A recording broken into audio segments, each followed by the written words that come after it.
আসসালামু আলাইকুম রহমতুল্লাহ। আলহামদুলিল্লাহর গুরুত্ব। ইসলামে কৃতজ্ঞতা ও সন্তুষ্টি প্রকাশের এক অসীম গুরুত্ব রয়েছে। আল্লাহ তাআলা আমাদের জীবনের প্রতিটি ক্ষেত্রে এমন অনেক নিয়ামত দিয়েছেন যা আমাদের অনেক সময় অজান্তেই গ্রহণ করি, অথচ আমাদের এই নিয়ামতগুলোর প্রতি কৃতজ্ঞতা জানানোর জন্য আলহামদুলিল্লাহ শব্দটি একটি ছোট কিন্তু গভীর শক্তিশালী প্রশংসা। এটি কৃতজ্ঞতার গুরুত্ব ও আলহামদুলিল্লাহর অর্থ। আলহামদুলিল্লাহ অর্থ হলো সমস্ত প্রশংসা আল্লাহ তাআলার জন্য। এটি কেবল একটি শব্দ নয়, এটি একটি অনুভূতি, এটি মানসিকতা।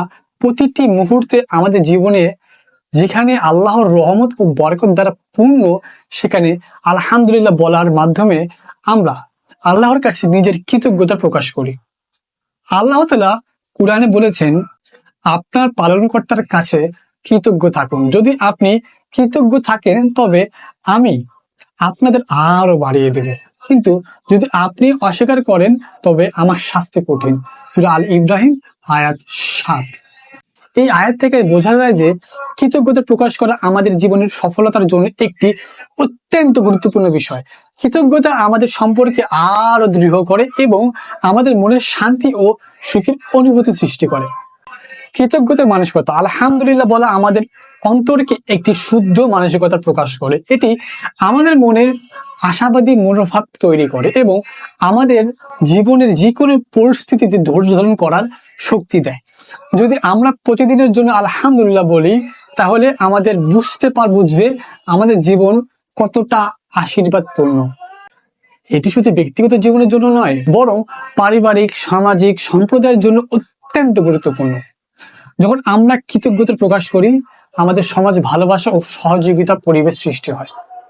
ইসলামে এমনকি ছোট থেকে বড়, অভাবী থেকে ধনী, প্রতিটি ব্যক্তি কৃতজ্ঞতার মাধ্যমে আল্লাহর রহমত অনুভব করতে পারে।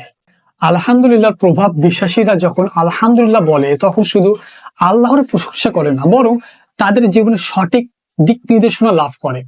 ইসলাম আমাদের শেখায় যে আল্লাহর রহমত ও বরকত কখনো ফুরাবে না যদি আমরা সত্যিকারের কৃতজ্ঞতা প্রকাশ করি। কৃতজ্ঞতা আমাদের জীবনে উত্থান ও উন্নতি নিশ্চিত করে। আল্লাহ তাআলা কুরআনে আরো বলেছেন, আর তোমরা যদি আমার নিয়ামত গুনতে চাও তবে তা গুনতে পাবে না। এই আয়াত থেকে আমরা বুঝতে পারি যে আল্লাহর নিয়ামত কখনোই শেষ হবে না। যতই আমরা তার দেওয়া নিয়ামত সম্পর্কে চিন্তা করি, ততই আমাদের কৃতজ্ঞতা ও ভালোবাসা বৃদ্ধি পায়। যখন আমরা আলহামদুলিল্লাহ বলি, তখন আমরা আল্লাহর নিয়ামতের উপর আনন্দিত হয়ে থাকি এবং তা আরো বেশি বৃদ্ধি পায়। ইসলামী শিক্ষা। ইসলাম আমাদেরকে শুধুমাত্র আলহামদুলিল্লাহ বলার মাধ্যমে কৃতজ্ঞতা প্রকাশ করার কথা বলেনি, বরং প্রতিটি পদক্ষেপে কৃতজ্ঞতা হওয়া চেষ্টা করতে বলা হয়েছে। প্রিয় নবী হযরত মুহাম্মদ সাল্লাল্লাহু আলাইহি ওয়াসাল্লাম নিজ প্রতিদিন জীবনের আলহামদুলিল্লাহ বলতেন। যেমন একটি হাদিসে এসেছে, একজন মুসলিম সবকিছুতে আলহামদুলিল্লাহ বলার মাধ্যমে আল্লাহ তাআলার কৃতজ্ঞতা প্রকাশ করে, তাই আল্লাহ তাআলা তার সমস্ত কষ্ট দূর করে দেন। সহিহ মুসলিম। এটি আমাদের শেখায় যে প্রতিটি পরিস্থিতি, সুখ দুঃখ মাঝেও আলহামদুলিল্লাহ বলা আমাদের জন্য এক ধরনের প্রশান্তি ও শান্তির পথ। সর্বশেষ কথা একটাই বলবো, আলহামদুলিল্লাহ শুধু একটি শব্দ নয়, এটি আমাদের জীবনের একটি দর্শন, মানসিকতা এবং আদর্শ।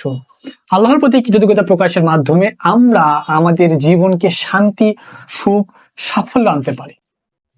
এটি শুধু মুসলিমদের জন্য নয়, বরং মানবতার জন্য একটি অমূল্য দান। সুতরাং আমাদের প্রতিদিন জীবনে আলহামদুলিল্লাহ বলার মাধ্যমে আল্লাহর প্রতি আমাদের কৃতজ্ঞতা এবং ভালোবাসা বৃদ্ধি করি, যাতে আল্লাহ তাআলা আমাদের জীবনকে আরো রহমত বরকত এনে দেন।